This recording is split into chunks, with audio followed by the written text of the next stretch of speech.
Good morning students. आज हम लोग बात करने वाले हैं कि डेटा कैप्चर और डेटा डिलीशन कैसे होता है, कंप्यूटर में ये कैसे काम करता है।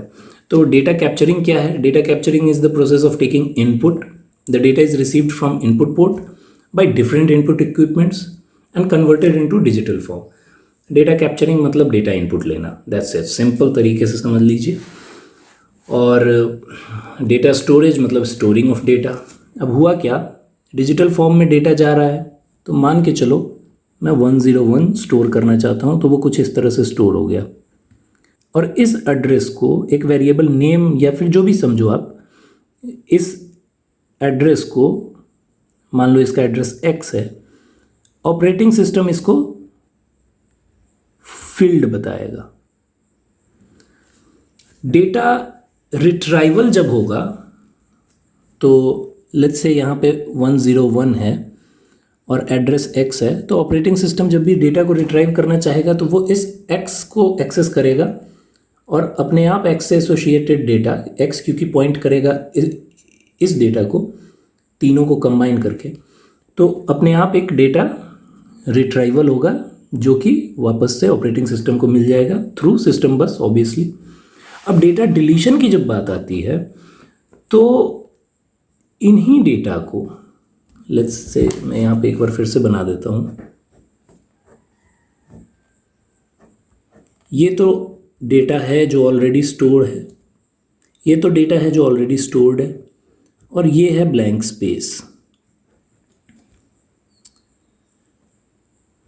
अब जब बात आती है डेटा डिलीट करने की, तो ऑपरेटिंग सिस्टम इस डेटा को डिलीट नहीं करता है।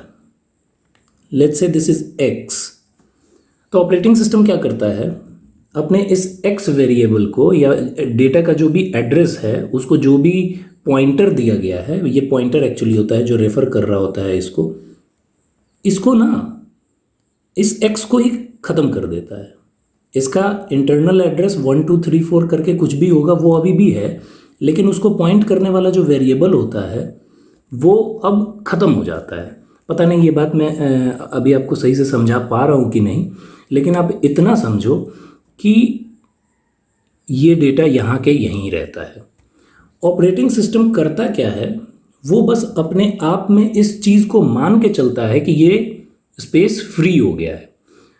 अब जब भी आप नया डेटा डालते हो, लेट्स से आप 100 डालना चाह रहे हो, तो इस स्पेस पे ना डाल के वो ब्लैंक स्पेस पे डाल देता है।